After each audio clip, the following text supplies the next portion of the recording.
কুসুমপুর গ্রামে আরতি নামের একটা মেয়ে ছিল। আরতি জঙ্গল থেকে কাঠ কেটে এনে তা বাজারে বিক্রি করত। একদিন আরতি জঙ্গলে কাঠ কুড়াতে যায়। এমন সময় হঠাৎ করে আকাশের অবস্থা অনেক বেশি খারাপ হয়ে পড়ে। আকাশের অবস্থা দেখে তো মনে হচ্ছে তুফান হবে, আমার তাড়াতাড়ি বাড়ি ফিরতে হবে। আরতি দ্রুত কাঠ কুড়াতে শুরু করে। এমন সময় হঠাৎ করেই সে জঙ্গলের মাঝে থেকে কারো কান্নার আওয়াজ শুনতে পায়।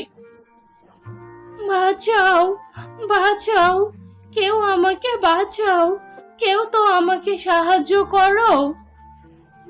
আরে, এই জঙ্গলের মাঝে আবার কে কান্না করছে?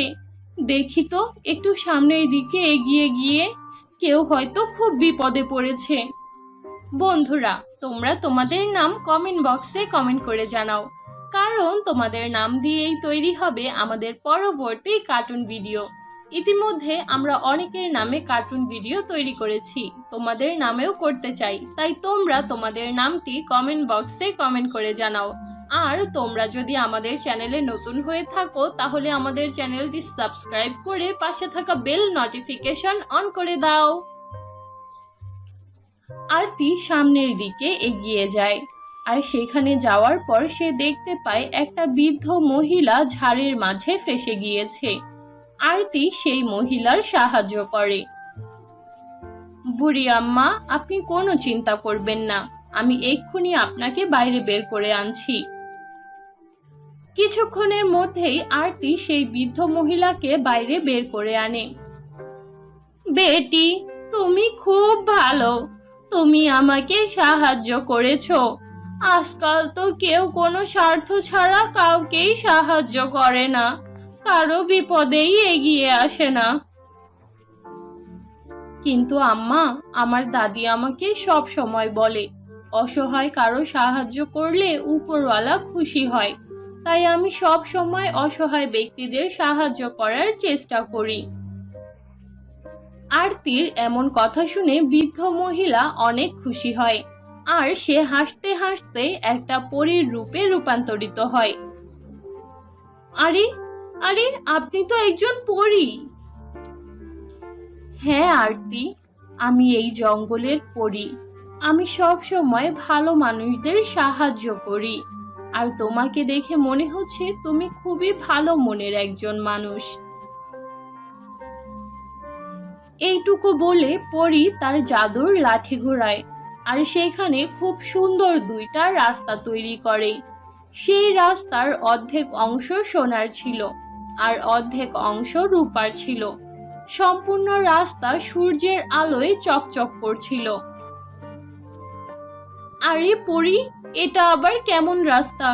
এরকম রাস্তা তো আমি এর আগে কখনোই দেখিনি।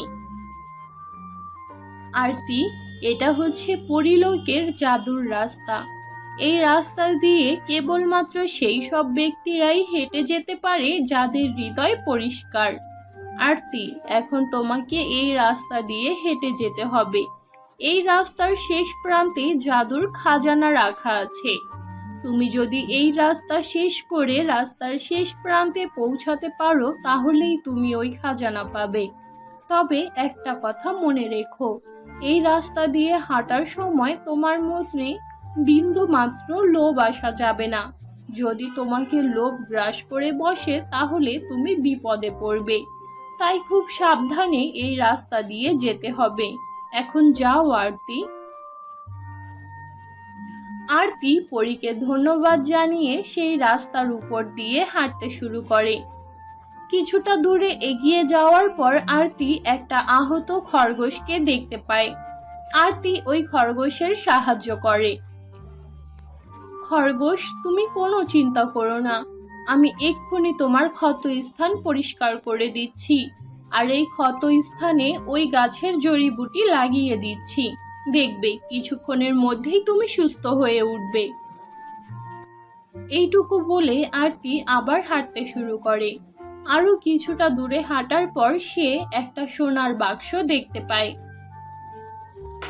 আরে, এখানে তো অনেকগুলো সোনার কয়েন আছে, এই সোনার কয়েনগুলো বিক্রি করতে পারলে তো আমাদের আর্থিক অবস্থা একদম ঠিক হয়ে যাবে। আর আমাকেও এই জঙ্গল থেকে কাঠ কুড়িয়ে বিক্রি করতে হবে না। আর আমি আমার দাদিকেও অনেকগুলো ওষুধ কিনে দিতে পারবো।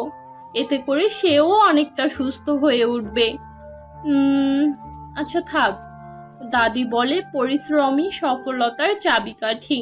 তাই আমি এখান থেকে এখন একটাও সোনার কয়েন নিব না। আমি বরং রাস্তাটা শেষ করি, তারপর দেখি কপালে কি আছে। এইটুকু বলে আরতি আবার হাঁটতে শুরু করে। এরপর আরতি যখন ওই সোনার রাস্তার শেষ প্রান্তে পৌঁছায়, তখন সে সেখানে অনেকগুলো সোনার বাক্স দেখতে পায়। আর সেখানে অনেক মূল্যবান জিনিসও ছিল। আরতি, তুমি আমার পরীক্ষায় পাশ করেছো। এই নাও, এখান থেকে তোমার যতটা সোনা প্রয়োজন তুমি ততটা সোনা নিয়ে যেতে পারবে। এরপর আরতি সেখান থেকে ছোট্ট একটা সোনার বাক্স নিয়ে বাড়ি ফিরে যায়। কি রে আরতি, তুই আজকে আমার জন্য ওষুধ আনিসনি? আর আজকে তুই এত তাড়াতাড়ি বাড়ি ফিরে আসলি কেন? সবগুলো কাঠ বিক্রি করেছিস? দাদি, তোমাকে সব বলছি, আগে এটা দেখো। এ কি? এটা তো সোনার বাক্স। এই সোনার বাক্স তুই কোথায় পেলি? তারপর আরতি তার দাদিকে সব ঘটনা খুলে বলে। এমন সময় আরতির বান্ধবী নিশা আরতির সাথে দেখা করার জন্য তার বাড়িতে আসে। আর আরতি তার দাদিকে যা যা বলে সব কিছু শুনে নেয়। কি, জঙ্গলের শেষ প্রান্তে সোনার রাস্তা আছে? উফ, আমি যদি ওই রাস্তায় যেতে পারি তাহলে তো আমি এই গ্রামের সবচেয়ে ধনী মেয়ে হয়ে যাব। হ্যাঁ হ্যাঁ, আর সময় নষ্ট করলে চলবে না। আমার এক্ষুনি জঙ্গলে যেতে হবে আর ওই রাস্তা খুঁজে বের করতে হবে। আর আমি ওই রাস্তা থেকে এত এত সোনা আনবো যে যা জীবনেও ফুরাবে না। এইটুকু বলে নিশা ওই জঙ্গলের উদ্দেশ্যে বেরিয়ে পড়ে। জঙ্গলের শেষ প্রান্তে পৌঁছানোর পর নিশা সেই সোনার রাস্তার দেখা পায়। নিশা ওই সোনার রাস্তার উপর দিয়ে হাঁটতে থাকে, কিন্তু সে পথের মাঝে অনেক অসহায় আহত জীবজন্তু আর ব্যক্তিদের দেখতে পায়। কিন্তু সে তাদের দেখেও না দেখার ভান করে সামনের দিকে এগিয়ে যায়। আরে, এটা তো ছোট্ট একটা সোনার পুঁটলি। আমি এটা নিয়ে কি করব? আমি কি আরতির মতো এত বোকা নাকি? আমি বড় বড় সোনার বাক্স নিয়ে যাব। এমন সময় নিশার সামনে একটা বৃদ্ধ মহিলা হাজির হয়। বেটি, আমি অনেক দুর্বল। আমি আর সামনের দিকে এগোতে পারছি না। তুমি দয়া করে আমাকে আমার বাড়িতে পৌঁছে দাও। ঈশ্বর তোমার ভালো করবে। দয়া করো আমার উপর বেটি। এই বুড়ি, আমাকে দেখে কি তোর চাকর মনে হয়? হ্যাঁ, আমি তোর কোনো সাহায্য করতে পারবো না। সর আমার রাস্তা থেকে। এইটুকু বলে নিশা সেই বৃদ্ধ মহিলাকে ধাক্কা মেরে নিচে ফেলে দেয়। তারপর সে ওই সোনার রাস্তা দিয়ে এগিয়ে যেতে থাকে। এমন সময় নিশার সামনে এক ভয়ঙ্কর ডাইনি প্রকট হয়। লোভী মেয়ে, আমার লোভী মেয়ে খুব পছন্দ। এখন তো আমি তোকে আমার সাথে করে আমার দুনিয়ায় নিয়ে যাব রে।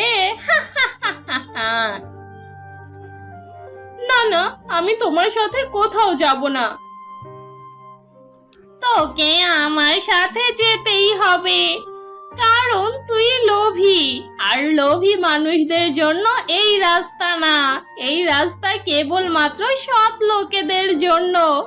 আর তুই একটা সৎ আর ভালো মনের মেয়ে ছিল, তাই পরি ওকে এই রাস্তার সন্ধান দিয়েছিল।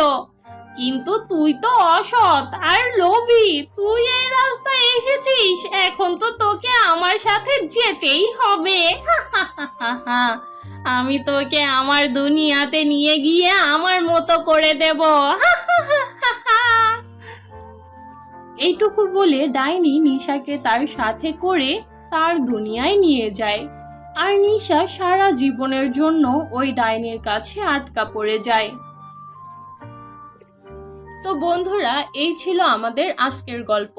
আশা করি আমাদের আজকের গল্পটা তোমাদের কাছে খুব ভালো লেগেছে। ভালো লাগলে ভিডিওটিতে একটি লাইক দাও, কমেন্ট করো আর ভিডিওটি তোমার বন্ধুদের সাথে শেয়ার করো।